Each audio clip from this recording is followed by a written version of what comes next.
IPL 2026 ఈసారి points పట్టిక చూస్తే ఒక్క విషయం మాత్రం స్పష్టంగా తెలుస్తుంది.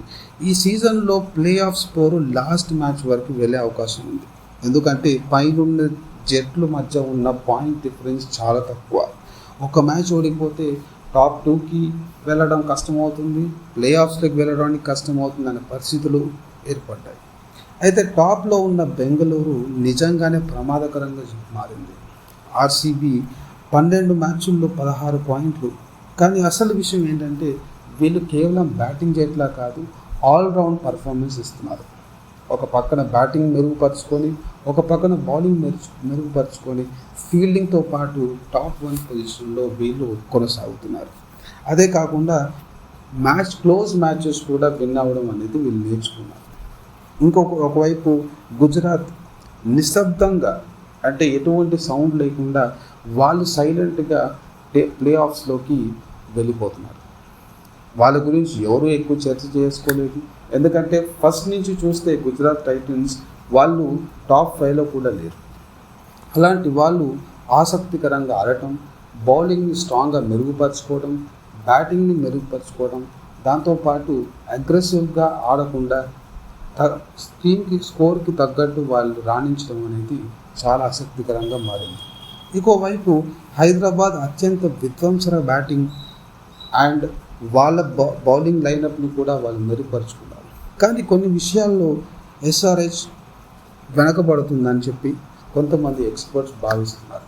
ఫ్లాట్ ట్రాక్స్ మాత్రమే వాళ్ళకు హెల్ప్ అవుతుందని, స్లో పిచ్చెస్లో వాళ్ళు అంతగా రాణించట్లేదని, గత జీటీ మ్యాచ్లో స్లో పిచ్ వల్లే వాళ్ళు ఓడిపోయారని చెప్పేసి కొంతమంది ఎక్స్పర్ట్స్ భావిస్తున్నారు. కానీ ఎంతవరకు అది కరెక్ట్ అనేది మీరు కామెంట్ చేయండి. ఇంకో పక్కన మనం మాట్లాడుకుంటే పంజాబ్, ఈసారి నిజంగానే పంజాబ్కి ఏమైందని అందరూ మాట్లాడుకునే పరిస్థితికి వచ్చింది.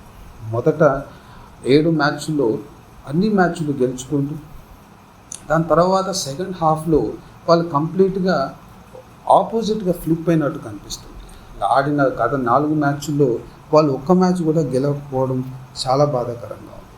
అదే కాకుండా వాళ్ళ బ్యాటింగ్ ఎంత స్ట్రాంగ్ ఉన్నా కూడా బౌలింగ్ అంతంత మాత్రమే ఉండడం, దాంతోపాటు ఫీల్డింగ్ చాలా భయంకరంగా వాళ్ళు క్యాచ్ని మిస్ చేయడం కావచ్చు, లేకపోతే మిస్ ఫీల్డ్స్ కావచ్చు ఎక్కువ అయ్యేసరికి అది వాళ్ళ దశనే మార్చే పరిస్థితికి వచ్చింది. అయితే ప్లే ఆఫ్స్లోకి పంజాబ్ వెళ్తుందా లేదా అని ఒక ఆలోచన, అంత డౌట్ కూడా క్రియేట్ అయింది.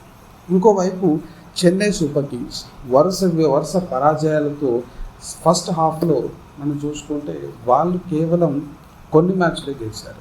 దాని తర్వాత వాళ్ళ వరుసగా గెలుచుకుంటూ వచ్చి మేము కూడా ప్లే ఆఫ్స్ రేస్లో ఉన్నామని చెప్పేసి వాళ్ళు వచ్చే పరిస్థితి కనపడుతుంది. వాళ్ళు ఆడిన మ్యాచ్ల్లో, వాళ్ళు గెలిచిన మ్యాచ్ల్లో ఇంకా వాళ్ళకి అవకాశం ఉంది. సో చెన్నై సూపర్ కింగ్స్ కూడా ప్లే ఆఫ్స్కి వచ్చే అవకాశం మనకు కనిపిస్తుంది. ఒక పక్కన రాజస్థాన్ రాయల్స్ ఊహించలేదు. టాప్లో ఉన్న టీం, టాప్ 4లో ఉన్న టీం ఇప్పుడు టాప్ 4లో లేకుండా పోయింది, వరుస పరాజయాలు. ఇక్కడ ప్రాబ్లం ఏంటంటే రాజస్థాన్ రాయల్స్కి టాప్ 3 బ్యాటింగ్ ఆర్డర్ ఉంది. అది కొలాప్స్ అయితే వాళ్ళు మిడిల్ ఆర్డర్ హ్యాండిల్ చేయలేని పరిస్థితి. బౌలింగ్ స్ట్రాంగ్గా ఉన్నా కూడా బ్యాటింగ్ కేవలం టాప్ ఆర్డర్ మీద డిపెండ్ అవ్వడం చాలా ప్రమాదకరంగా మారింది. దాంతో వాళ్ళు టాప్ 4లో నుంచి బయటికి వెళ్ళిపోవడం అనేది చాలా ఫ్యాన్స్లో ఆందోళన కలిగిస్తూ ఉంది.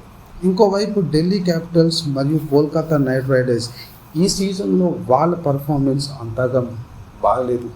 ఒకవైపు ఢిల్లీ క్లోజ్ మ్యాచెస్ ఓడిపోవడం, కోల్కతా అసలు ఫస్ట్ హాఫ్లో మేము అసలు ఈ సీజన్ ఆడడానికి వచ్చినట్టు వాళ్ళు కనిపించట్లేదు, ఎటువంటి ఇంటెంట్ కనిపించట్లేదు. కానీ గత 4-5 మ్యాచ్లు చూసుకుంటే వాళ్ళు కూడా మేము కూడా ప్లే ఆఫ్స్కి వస్తాం, మేము కూడా ప్లే ఆఫ్స్కి ఛాన్స్ ఉందని చెప్పేసి అనుకున్నాం.